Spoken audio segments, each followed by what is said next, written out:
إن الدين عند الله الإسلام.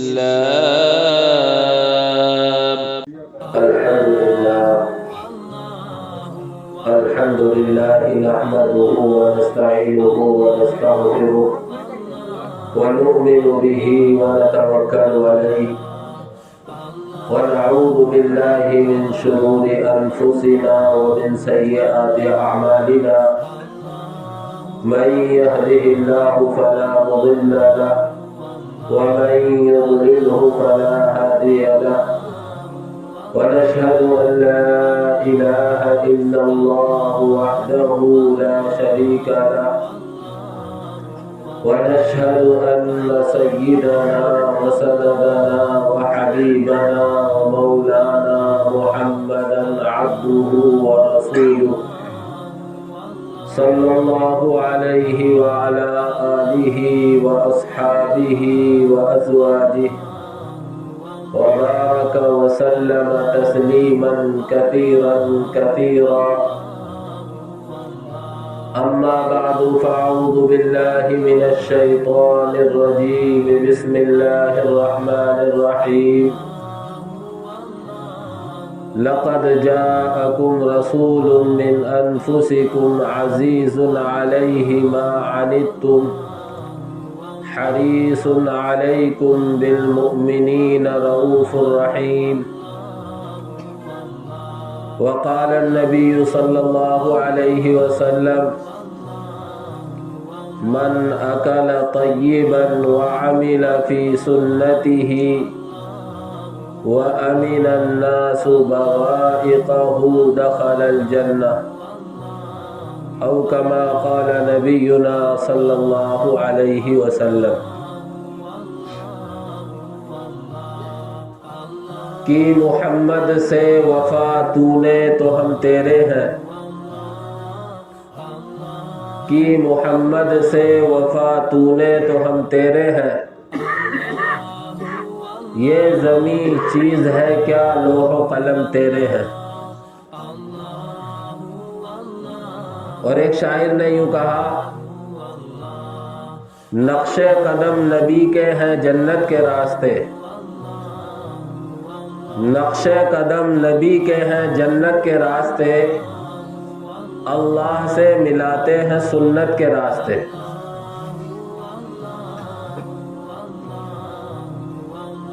بات شروع کرنے سے پہلے ہم سب آقا نامدار تاجدار مدینہ محمد الرسول اللہ صلی اللہ علیہ وسلم کی بارگاہ میں درود شریف کا نذرانہ پیش کریں. اللہم صلی علی سیدنا وعلی آل سیدنا مولانا محمد وبارک وسلم تسلیما.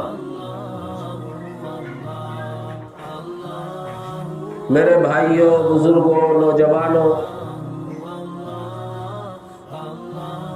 اللہ جل جلالہ و عم نوالہ کا بے انتہا احسان ہے کہ اللہ تبارک و تعالی نے مجھے آپ کو پیارے آقا تاجدار مدینہ سرکار دو جہاں محمد الرسول اللہ صلی اللہ علیہ وسلم کی نسبت پر اس مسجد میں جمع ہونے کی توفیق عطا فرمائی. اس پر میں اور آپ جس قدر بھی اللہ کا شکر ادا کریں وہ کم ہی کم ہے. اس لیے کہ جس نسبت پر ہم جمع ہوئے ہیں وہ بہت اونچی نسبت ہے، وہ بہت بڑی نسبت ہے. اور آپ جانتے ہیں کہ نسبتوں کے بدلنے سے احکام بدل جاتے ہیں، نسبتوں کے بدلنے سے قدر بدل جاتی ہے. نسبتوں کے بدلنے سے مقام و مرتبہ بدل جاتا ہے۔ میری اس بات کو آپ اس مثال سے یوں سمجھیں کہ ایک پیڑ کی لکڑی کٹی اور اس لکڑی کا تختہ بنا، اسی ایک تختے کی رحل بنی اور اس پر قرآن کریم رکھا گیا۔ جس طرح قرآن کریم کو سینے سے لگایا جاتا ہے، جس طرح قرآن کریم کا ادب و احترام کیا جاتا ہے، اسی طرح رحل کا بھی ادب و احترام کیا جاتا ہے، اس لیے کہ رحل کی نسبت قرآن کریم سے جڑ گئی۔ لہذا نسبت کے جڑنے سے جس طرح قرآن کریم کا ادب و احترام کیا جا رہا ہے، اسی طرح رحل کا بھی ادب و احترام کیا جا رہا ہے۔ اور دوسرے اسی تختے سے ایک پٹری بنائی گئی جو وضو خانے میں رکھی گئی یا غسل خانے میں رکھی گئی۔ ایک ہی پیڑ کی دو چیزیں ہیں، ایک رحل بن گئی، اس کی نسبت قرآن کریم سے جڑ گئی، اس کو سینے سے لگایا جا رہا ہے۔ دوسری کی پٹری بن گئی، اس پر بیٹھا جا رہا ہے، اس پر ناپاک گندا پانی بھی بہہ رہا ہے، اس کو ٹھوکریں بھی لگائی جا رہی۔ یہ ایک ہی پیڑ کی دو لکڑیوں، ایک ہی پیڑ کی ایک لکڑی ایک کی نسبت قرآن کریم سے جڑی، اس کا وہ مقام و مرتبہ ہو گیا جو قرآن کا ہوتا ہے۔ دوسری کی نسبت غسل خانے اور وضو خانے سے جڑی، اس کا وہ مقام و مرتبہ نہیں ہوا۔ اسی طرح ایک تھان کے کپڑا لیا گیا اور اسی کپڑے میں سے جزدان بن گیا، جس کی نسبت قرآن کریم سے جڑ گئی، اور اسی کپڑے کی ایک صافی بنا دی گئی جو کچن میں ڈال دی گئی۔ جزدان کے لیے یہ حکم ہو گیا کہ یہ قرآن کریم کا جز بن گیا۔ جس طرح قرآن کریم کو بے وضو چھونا جائز نہیں ہے، اسی طرح جزدان کو بھی چھونا بے وضو جائز نہیں ہے۔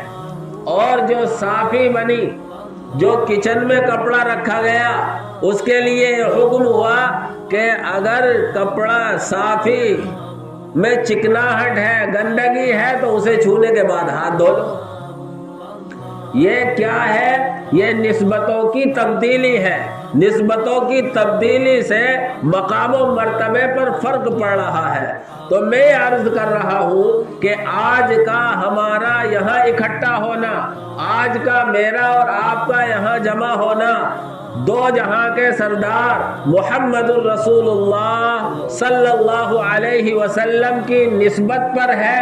رسول اللہ صلی اللہ علیہ وسلم کی نسبت پر میری اور آپ کی قدر بڑھ گئی۔ اس لیے میرے بھائیوں، ہم اس جمع ہونے کو، ہم اس اکٹھا ہونے کو معمولی نہ سمجھیں، بلکہ دنیا میں اگر کوئی قابل فخر چیز ہے تو نبی پاک صلی اللہ علیہ وسلم کی نسبت پر یہی ہمارا اور آپ کا جمع ہونا ہے۔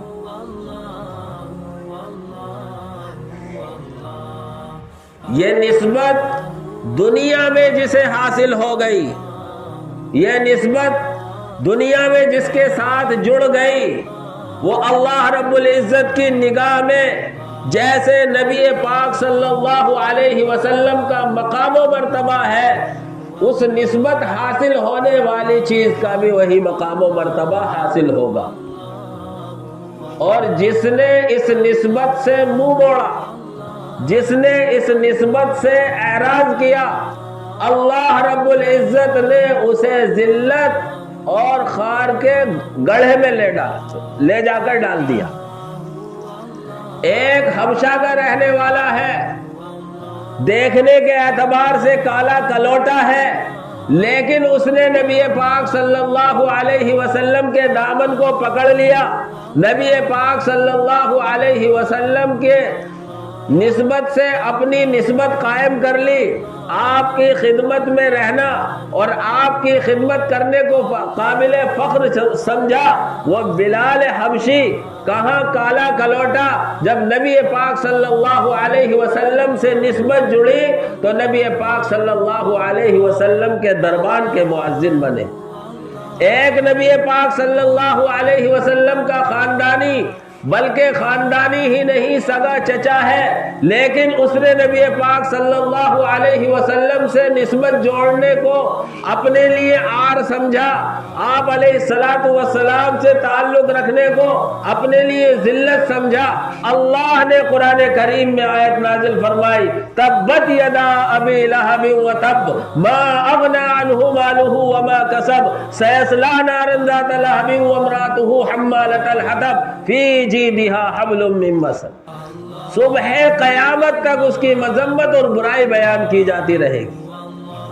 ابو لہب حضور اکرم صلی اللہ علیہ وسلم کا سگا چچا ہے، لیکن آپ کی نسبت سے اس نے منہ موڑا۔ کل صبح قیامت تک قرآن کریم کی آیت پڑھی جاتی رہے گی، ابو لہب کے دونوں ہاتھ ضائع اور برباد ہو گئے۔ یہ ہے میرے بھائیوں مقام و مرتبہ نسبت کے جڑنے کا۔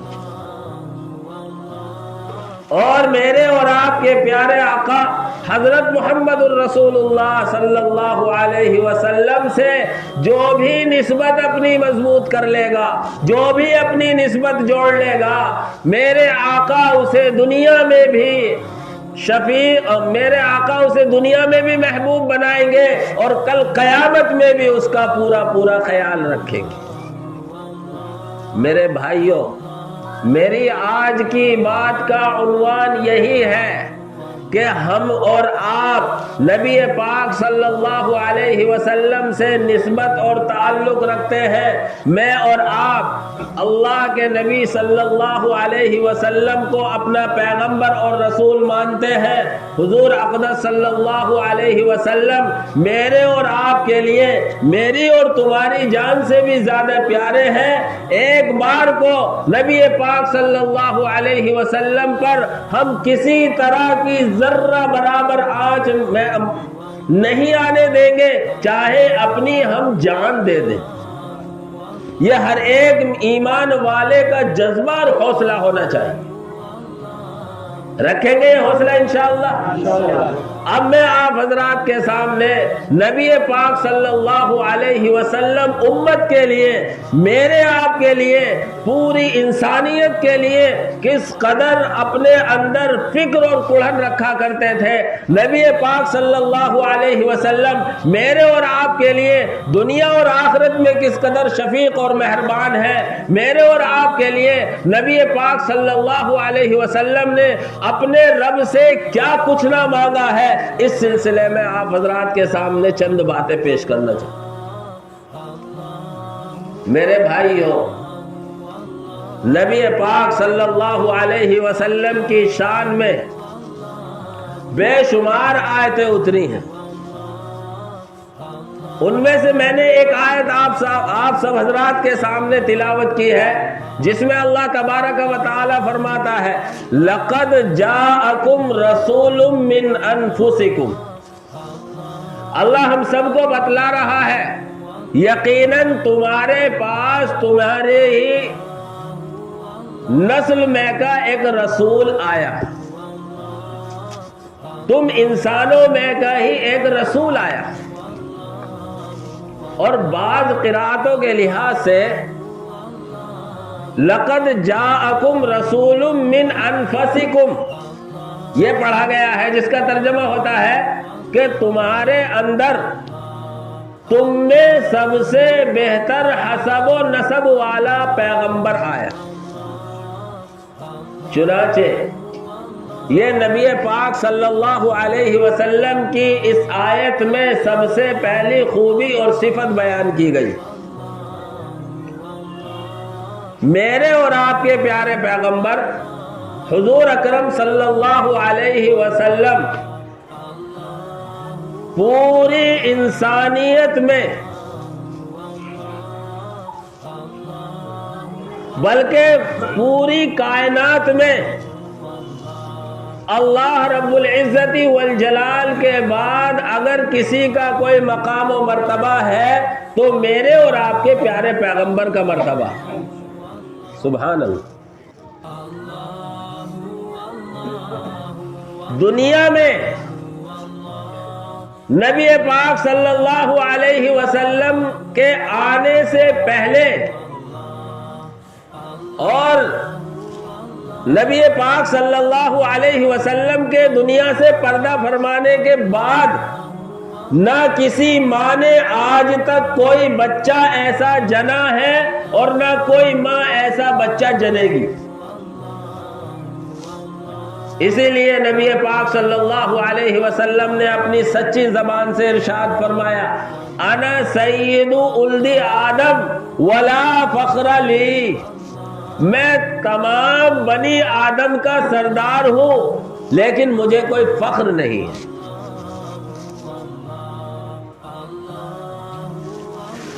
آدم علیہ السلام سے لے کر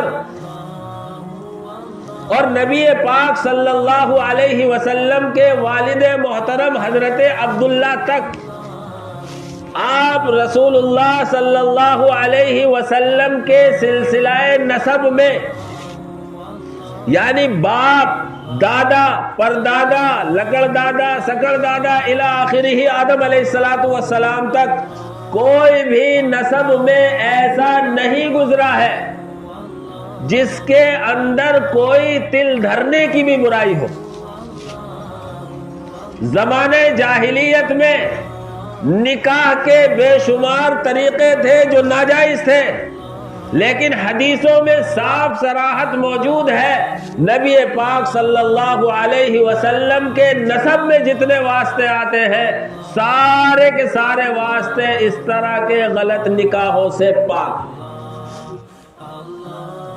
اسی لیے قرآن کریم میں یہ دعویٰ کیا گیا ہے لقد جاءکم رسول من انفسکم تم میں سب سے بہتر اور شاندار پیغمبر بھیجا گیا. اور یہی وجہ ہے کہ کفار مکہ نے آپ علیہ السلام کی ہر طرح کی مخالفت کی لیکن کبھی بھی کسی نے آپ کے نسب پر طعنہ نہیں دیا. اس لیے کہ آپ علیہ السلام کا نسب ایسا پاک اور صاف تھا کہ کہیں بھی کسی بھی سلسلے میں کوئی بھی داغ نہیں تھا. اس لیے میرے بھائیوں میرے آپ کے فخر کے لیے یہ بہت بڑی بات ہے کہ اللہ نے ہمیں اور آپ کو ایسا پیغمبر ایسا رسول عنایت فرمایا ہے جو انسانوں ہی کا نہیں پیغمبروں کا بھی سردار ہے. یہ تو آپ علیہ السلام کی اپنی ذاتی خوبی تھی. دوسری خوبی اللہ تبارک و تعالی بیان کرتا ہے عزیز علیہ ما عنتم. دوسری خوبی یہ بیان کی حضور اکرم صلی اللہ علیہ وسلم میرے آپ کے لیے پوری امت کے لیے پوری کائنات کے لیے ایسی کڑھن ایسا غم اور ایسا درد لیے ہوئے تھے کہ امتی کو ذرہ برابر بھی کوئی پریشانی آ رہی ہے تو آپ کی طبیعت بے چین ہو جایا کرتی تھی. آپ علیہ السلام امت کے غم اور درد میں کڑتے تھے. حدیث پاک میں آپ علیہ السلام کے بارے میں نقل کیا گیا ہے دائم الفکر متواصل الاحزان. آپ ہمیشہ اپنی امت کی خاطر آپ ہمیشہ اپنی پوری انسانیت کی خاطر مستقل فکر میں لگے رہتے تھے. متواصل الاحزان ہمیشہ آپ پر غموں کا پہاڑ رہتا تھا. چنانچہ جو ایمان والے تھے آپ ان کے بارے میں بھی متفکر تھے، جو ایمان میں داخل نہیں ہوئے تھے آپ ان کے بارے میں بھی متفکر تھے۔ آپ کو ان کی بھی فکر تھی جو ایمان لے آئے تھے، آپ کو ان کی بھی فکر تھی جو ایمان نہیں لائے تھے۔ ایک یہودی بچہ حضور اکرم صلی اللہ علیہ وسلم کی خدمت کیا کرتا تھا، اتفاقاً وہ بیمار پڑ گیا اور اس کی بیماری ایسی ہوئی کہ وہ اس بیماری میں انتقال کر گیا۔ آپ علیہ الصلاۃ والسلام اس کی عیادت کے لیے تشریف لے گئے، اس کے سرانے بیٹھے اور اس کے سر پر ہاتھ رکھا۔ آپ علیہ الصلاۃ والسلام نے اسے کلمہ پڑھنے کے لیے کہا۔ وہ اپنے باپ کی طرف دیکھنے لگا۔ اس کا باپ سمجھ گیا۔ اس کے باپ نے کہا، حدیث کے الفاظ ہیں، اتی ابو القاسم، بیٹے ابو القاسم محمد الرسول اللہ صلی اللہ علیہ وسلم کا کہنا مان لے۔ اس نے پڑھا لا الہ الا اللہ محمد الرسول اللہ صلی اللہ علیہ وسلم اور کلمہ پڑھا اور اس کی جان جانے آفری کو کوچ کر دی۔ اللہ کے نبی صلی اللہ علیہ وسلم نے ٹھنڈی سانس لی اور یہ کہا اس باپ یہودی سے کہ یہ اب میرا ہے، مجھے دے دو، میں اپنے طور پر اس کی تجہیز و تکفین کروں۔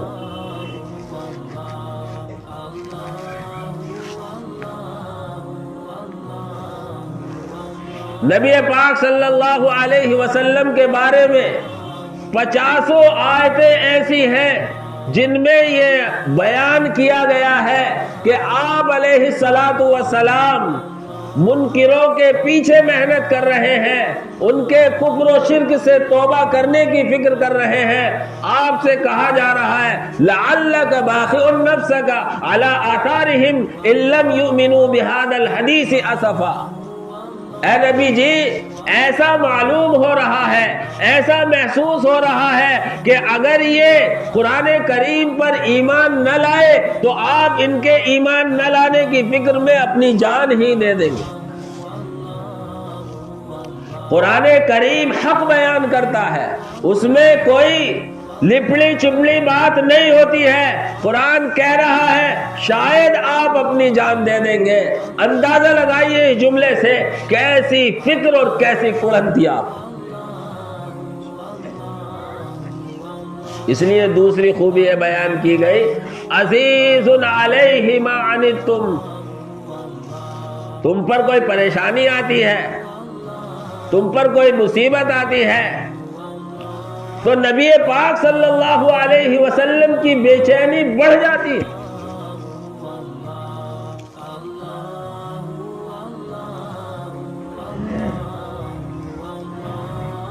آگے فرمایا حریص علیکم،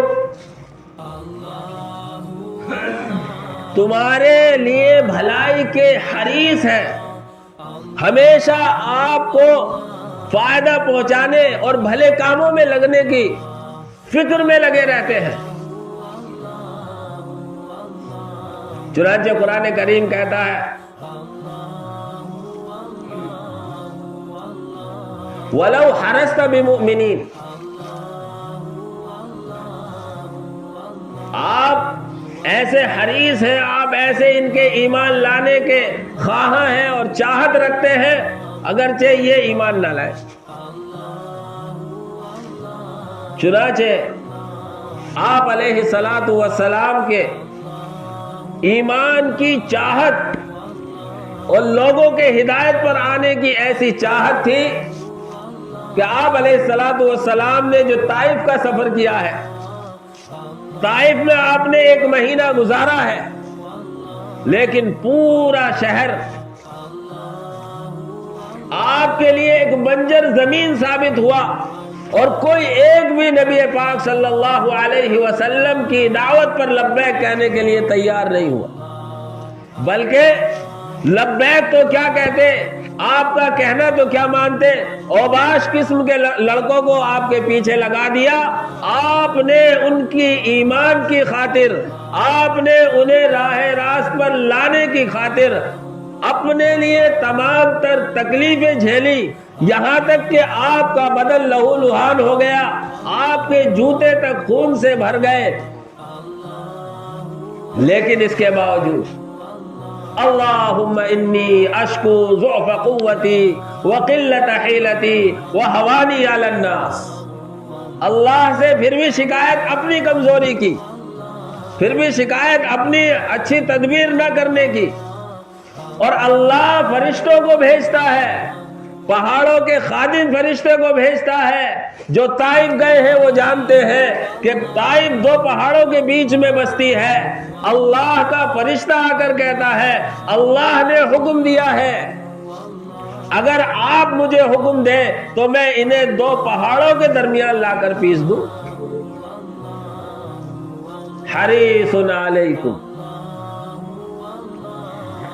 آپ علیہ السلام کیا کہتے ہیں؟ اگر یہ ایمان نہ لائے، اگر یہ ایمان نہ لائے تو ان کی نسلوں میں ایسے لوگ پیدا ہوں گے جو مجھ پر ایمان لائیں گے اور میری بات کو آگے بڑھائیں۔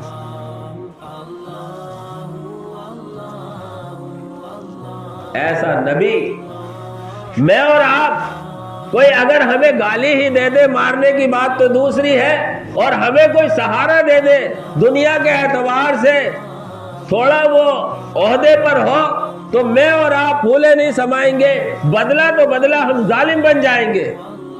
لیکن ایک میرا اور آپ کا نبی ہے، اللہ رب العزت فرشتے کو بھیجتا ہے اور فرشتہ کہتا ہے سلام مصافحے کے بعد کہ پہاڑوں کی خدمت میرے ذمے ہے، آپ چاہیں تو یہ آپ کے دشمن جو آپ کی قدر نہ کر سکے، میں ان کو پہاڑوں کے درمیان لا کر پیس دوں گا، چکنا چور کر دوں گا۔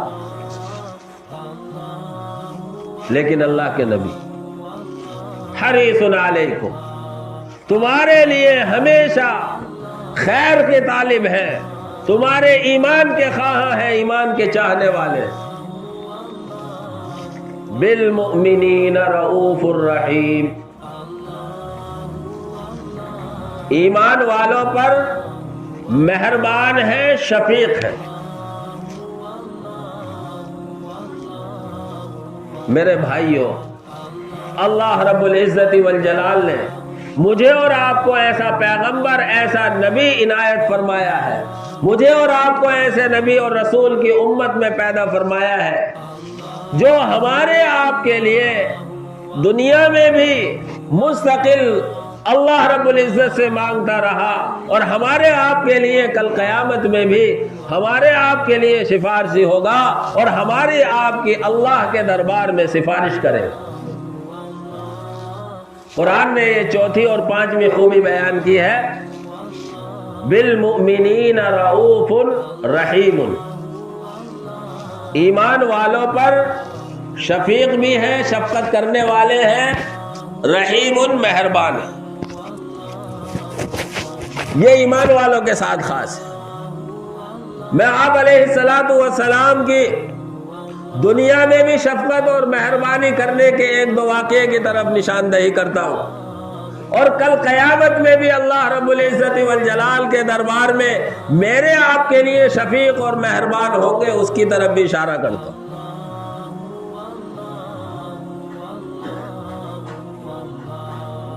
کیسے مہربان؟ قرآن کریم تو یوں کہتا ہے وَمَا أَرْسَلْنَاكَ إِلَّا رَحْمَةً لِّلْعَالَمِينَ، ہم نے آپ کو سارے جہانوں کے لیے رحمت بنا کر بھیجا ہے۔ سارے جہان، اس میں انسان، جنات، نباتات، حیوانات، جمادات، ساری چیزیں آ گئی۔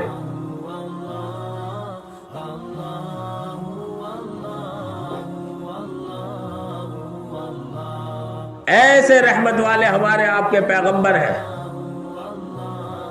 کیسے؟ ایک صحابی سے چوری کا گناہ ہو گیا، اور اسلام میں اگر 10 درہم یا اس سے زائد قیمت کی چیز چوری کر لی گئی اور چوری ثابت ہو گئی تو اس کی سزا یہ ہے کہ چور کا ہاتھ کاٹا جائے گا۔ انسان خطا اور بھول کا پتلا ہے، گناہ انسان ہی سے ہوتا ہے، فرشتے سے نہیں۔ ان صحابی سے گناہ ہو گیا چوری کا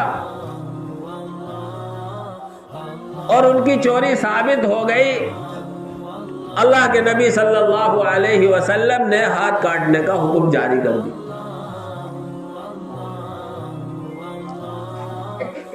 میرے بھائیوں، ادھر تو اس صحابی کا ہاتھ کاٹا جا رہا ہے اور میرے آپ کے پیارے آقا مسجد کے ایک کونے میں بیٹھے ہوئے رو رہے ہیں۔ صحابہ نے دیکھا نبی پاک صلی اللہ علیہ وسلم مسجد کے ایک کونے میں بیٹھے ہوئے رو رہے ہیں۔ کسی نے عرض کیا، اللہ کے نبی آپ کیوں رو رہے ہیں؟ اللہ کے نبی صلی اللہ علیہ وسلم نے فرمایا کہ میرے ایک امتی کا ہاتھ کاٹا جا رہا ہے، یہ مجھے اس کا صدمہ، اس کی تکلیف تڑپا رہی ہے، اس کی وجہ سے میں رو رہا ہوں۔ وہ کہنے لگے، اے اللہ کے نبی، آپ چاہتے تو ہاتھ کاٹنے کا حکم نہ دیتے، تو آپ نے فرمایا کہ اس سے بڑا ظالم کون ہوگا جو اللہ کے حکم کو جاری کرنے سے روکے۔ یعنی ادھر تو اللہ کا حکم ہے کہ چور کا ہاتھ کٹے، اس لیے وہ حکم تو جاری کرنا اللہ کا حکم تھا، میری مجبوری تھی، اور میری شفقت اور رحمت اور مہربانی کا تقاضا یہ ہے کہ مسجد کے کونے میں بیٹھا رو رہا ہوں اس امتی کے۔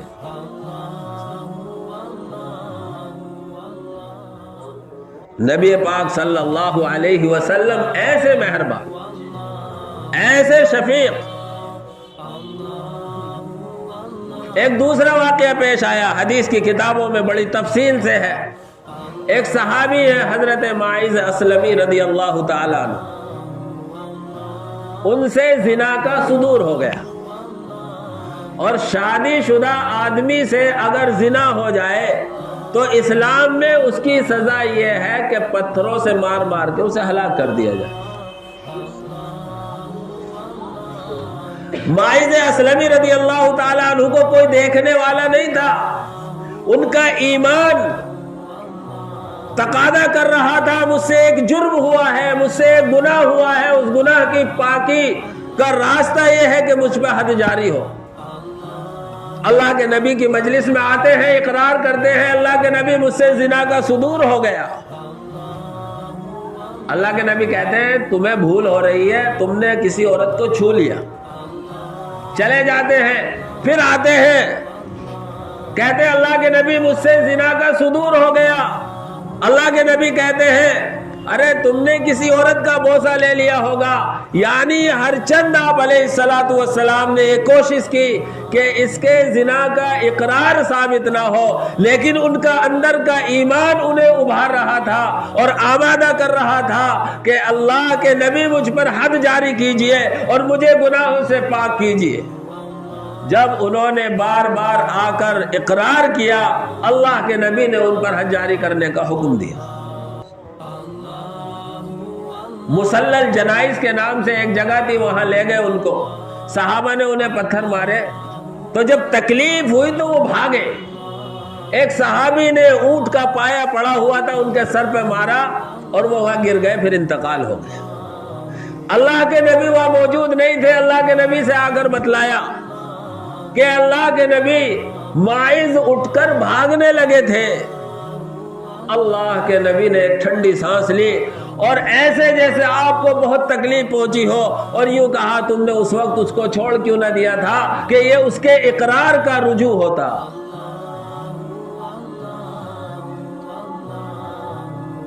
کچھ لوگ، ہر زمانے میں ہر طرح کے لوگ ہوتے ہیں، کچھ لوگوں نے حضرت ماعز رضی اللہ تعالی عنہ کو کچھ نازیبہ جملے کہے، آپ علیہ الصلوۃ والسلام کو پتہ چلا، آپ نے فرمایا ماعز نے ایسی توبہ کی ہے کہ اگر ان دونوں بستی والوں پر تقسیم کر دیا جائے تو سارے کے سارے پاک ہو جائیں۔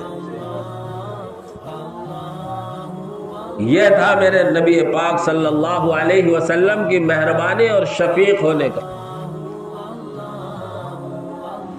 آگے سنیے میرے بھائیوں، ایک مرتبہ حضرت عائشہ رضی اللہ تعالی عنہ گھر ہیں، آپ باہر سے تشریف لائے، بڑے حشاش بشاش ہیں، آپ خوش ہیں۔ جب آدمی خوش ہوتا ہے تو خوشی میں وہ بہت کچھ کرتا ہے۔ حضرت عائشہ رضی اللہ تعالی عنہا نے دیکھا کہ موڈ بہت اچھا ہے، آپ حشاش بشاش۔ حضرت عائشہ کہنے لگی اے اللہ کے نبی آج آپ بہت خوش ہیں، آج تو میرے لیے دعا کر دیجیے۔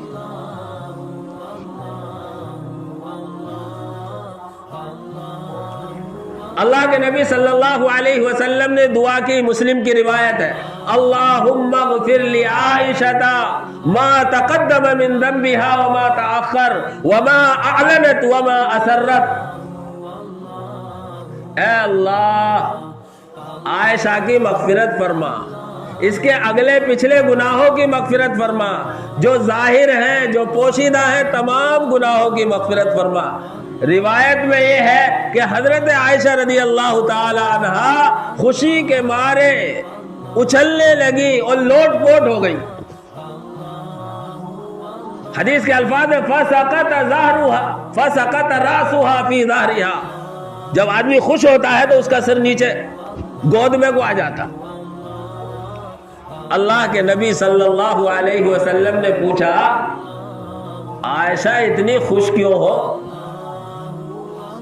کہنے لگی اے اللہ کے نبی آپ نے مجھے ایسی دعا دی ہے، آپ نے مجھے ایسی دعا دی ہے کہ میں خوش کیوں نہ ہوں۔ اس کے بعد آپ علیہ الصلوۃ والسلام نے جو فرمایا، ہم جیسے نالائقوں کے لیے، مجھ جیسے جفاکاروں کے لیے نبی پاک صلی اللہ علیہ وسلم کیا کچھ نہیں کر کے گئے ہیں، یہ میرے اور آپ کے لیے غور سے سننے کی بات ہے۔ اللہ کے نبی نے فرمایا، آپ حضرات بھی توجہ سے سنیں، کہتے ہیں اللہ کے نبی عائشہ میں نے تیرے لیے تو آج یہ دعا کی ہے، میں نے تیرے لیے تو آج یہ دعا کی ہے، میں اپنی امت کے لیے ہر نماز میں یہ دعا کرتا ہوں۔ ہم اور آپ نبی کے امتی تو ہیں، لیکن ہم ان جھوٹی زبانوں سے امتی کہنے کا حق بھی نہیں رکھتے۔ میرے آپ کے نبی ہمارے آپ کے لیے ہر نماز میں ایسی دعا کر رہے ہیں، عائشہ کے لیے جو آپ کی زوجہ محترمہ ہے ایک مرتبہ دعا کرتے ہیں، وہ مارے خوشی کے لوٹ پوٹ ہیں۔ میرے آپ کے لیے اللہ کے نبی ہر نماز میں مغفرت کی دعا کر رہے ہیں، میرے آپ کے لیے کس قدر خوش نصیبی کی۔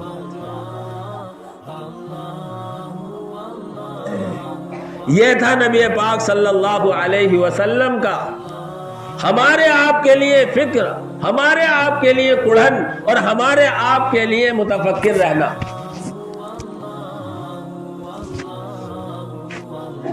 اور فرمایا ایک دوسری روایت میں ہے، اللہ کے نبی صلی اللہ علیہ وسلم تمنا کرتے ہیں کاش میں اپنے بھائیوں سے ملاقات کرتا۔ صحابہ کہنے لگے آپ کے بھائی کون ہیں؟ ہم تو ہیں۔ اللہ کے نبی نے کہا آپ میرے بھائی نہیں، میرے صحابہ ہیں۔ میرے بھائی وہ ہیں جنہوں نے مجھے نہیں دیکھا اور وہ مجھ پر ایمان لائے۔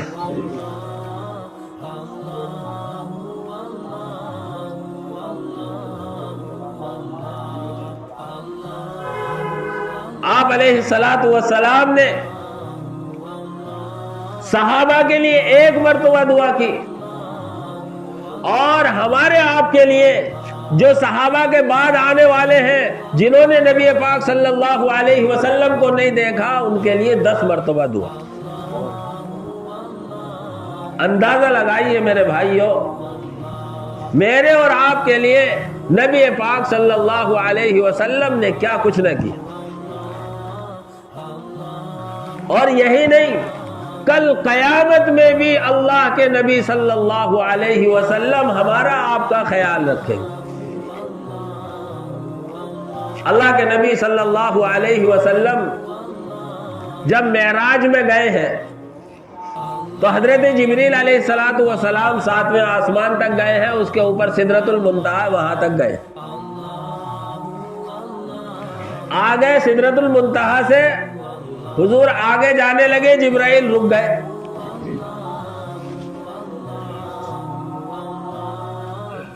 آپ نے کہا کہ آؤ بھائی جبرائیل، کہ نہیں، میری پہنچ مت یہیں تک ہے، اگر آگے میں گیا تو میرے پر جل جائیں گے، لہذا میں آپ کا ساتھ یہاں تک دیتا ہوں، اس سے آگے آپ کا ساتھ نہیں دے سکتا۔ ایک بڑے عالم گزرے ہیں، عطا اللہ شاہ بخاری رحمت اللہ علیہ، بہت بڑے مقرر بھی تھے۔ وہ مچل کر یہاں کہتے تھے کہ جبرائیل تو بے وفا نکلا، جبرائیل تو بے وفا نکلا، میں اگر ہوتا چاہے میں جل کر راکھ ہو جاتا، کبھی اللہ کے نبی کا ساتھ نہ چھوڑتا۔ اللہ کے نبی گئے، سدرۃ المنتہا سے آ گئے اور اللہ رب العزت سے ملاقات ہوئی۔ فَكَانَ قَابَ قَوْسَيْنِ أَوْ أَدْنَىٰ، یہاں تک کہ کمان کی جو آپسی فاصلہ ہوتا ہے اتنے قریب اللہ کے ہو گئے۔ فَأَوْحَىٰ إِلَىٰ عَبْدِهِ مَا أَوْحَىٰ، پھر اللہ اور رسول کے درمیان راز و نیاز کی باتیں ہوئیں جو اللہ اور اس کا رسول ہی جانتا ہے۔ واپس آئے تو 50 نمازوں کا تحفہ ملا، سورہ بقرہ کا آخری رکوع ملا، اور پوری امت کی بخشش کا پروانہ ملا۔ میرے بھائیوں، آپ کے شفیق اور مہربان ہونے کی بات دیکھیے، جب حضرت موسیٰ سے واپسی میں ملاقات ہوئی تو موسیٰ نے پوچھا کہ کیا ملا تحفے میں؟ کہا 50 نمازیں ملی ہیں۔ حضرت موسیٰ علیہ السلام کہنے لگے بہت زیادہ ہے، بنی اسرائیل کو 3 نمازیں دی گئی تھی، میں اچھی طرح تجربہ کر چکا ہوں، وہ حق ادا نہیں کر سکے، واپس جاؤ کم کرا کر لاؤ۔ اللہ کے نبی صلی اللہ علیہ وسلم محبوب کے دربار میں ہے، اور جو آئے مزاج یار میں، سر تسلیم خم ہے، جو آئے مزاج یار میں مقام قرب حاصل ہے، وہاں کوئی مشکل نہیں لگ رہی تھی۔ حضرت موسیٰ علیہ السلام نے توجہ دلائی، تو حضرت موسیٰ علیہ السلام کے کہنے پر اللہ کے نبی صلی اللہ علیہ وسلم 9 مرتبہ رب العالمین کے دربار میں گئے اور ہر مرتبہ 5 نمازیں کم کرائی۔ یہ کس کے لیے؟ میرے اور آپ کے لیے۔ میرے بھائیو، اگر اللہ کے نبی صلی اللہ علیہ وسلم کم نہ کراتے تو 50 نمازیں میرے آپ کے لیے ہوتی اور ایک پریشانی ہو جاتی۔ یہ نبی پاک صلی اللہ علیہ وسلم کے شفیق اور مہربان ہونے کی بات ہے کہ آپ نے وہاں نمازیں کم کرائی۔ پھر اللہ رب العالمین نے جب 5 نمازیں باقی رہ گئی، امت کے لیے تحفہ دیا کہ جاؤ محمد صلی اللہ علیہ وسلم نمازیں 5 پڑھو، لیکن ثواب 50 نمازوں کا عطا کیا جائے۔ اس لیے نبی پاک صلی اللہ علیہ وسلم نے وہاں بھی ہمیں نہیں بلایا، اور کل قیامت میں بھی اللہ کے نبی صلی اللہ علیہ وسلم نے ہماری آپ کی پوری رعایت کی ہے۔ چنانچہ کہا یا تو میں میزان عدل پر ملوں گا، یا میں حوض کوثر پر ملوں گا، یا پل صراط پر ملوں گا، اور میں اپنی امت کے لیے پوری کوشش کروں گا۔ اسی لیے اللہ تبارک و تعالیٰ نے یہ تحفہ عنایت فرمایا ہے مجھ جیسے آپ جیسے نالائقوں کے لیے، کہ اللہ رب العالمین نے فرمایا کہ 70,000 لوگ امت محمدیہ کے بغیر حساب و کتاب کے جنت میں داخل ہوں گے۔ صحابہ کہنے لگے تو بہت کم تعداد ہے، اللہ کے نبی صلی اللہ علیہ وسلم نے فرمایا کہ ہر 70,000 میں سے 1,000 کے ساتھ 70,000 ہو، 1,000 کے ساتھ 70,000، تب تو امید لگائی جا سکتی ہے کہ ہم جیسے نالائق بھی ان میں شامل ہو جائیں۔ میرے بھائیوں، وقت کم ہے، نہ جانے اللہ کے نبی صلی اللہ علیہ وسلم نے ہمارے لیے کس طریقے کی پریشانیاں جھیلی ہیں۔ میں نے ایک حدیث اللہ کے نبی کی پڑھی، من اکل طیبا، نبی پاک صلی اللہ علیہ وسلم تو ہمارے لیے سب کچھ کر رہے ہیں، لیکن آج میں اور آپ اپنی زندگی پر غور کریں کہ میرے اور آپ کے پیارے آقا صلی اللہ علیہ وسلم میرے اور آپ کے لیے اتنا سب کچھ کر کے گئے ہیں، تو میں آپ علیہ الصلوۃ والسلام کی سنتوں پر، آپ علیہ الصلوۃ والسلام کے لائے ہوئے دین پر کتنا عمل کرنے والا ہوں۔ اللہ کے نبی نے فرمایا، من اکل طیبا، جو حلال کھا لے، وعمل فی سنتہ، اور میری سنت کے مطابق عمل کرتا رہے، وامن الناس بوائقہ، اور لوگ اس کی تکلیفوں سے، اس کی شرارتوں سے محفوظ رہے، دخل الجنہ، تو سیدھا جنت میں داخل ہو جائے۔ میرے بھائیوں، انہی ساری باتوں کو اپنے اندر داخل کرنے کے لیے ہم سب کے اندر یہ باتیں آ جائیں، آپ علیہ الصلوۃ والسلام کا طریقہ آ جائے، آپ کی سنتوں کے مطابق میں اور آپ زندگی گزارنے لگیں، یہ ساری مجلسیں، یہ جوڑ اور یہ اجتماع اور یہ جلسے اسی مقصد کے پیش نظر ہوتے ہیں۔ تو کریں گے سب انشاءاللہ اس کی محنت، گزاریں گے نبی پاک صلی اللہ علیہ وسلم کی سنتوں کے مطابق اپنی زندگی۔ اللہ مجھے بھی عمل کی توفیق عطا فرمائے اور آپ سب حضرات کو بھی۔ آمین وآخر دعوانا ان الحمدللہ۔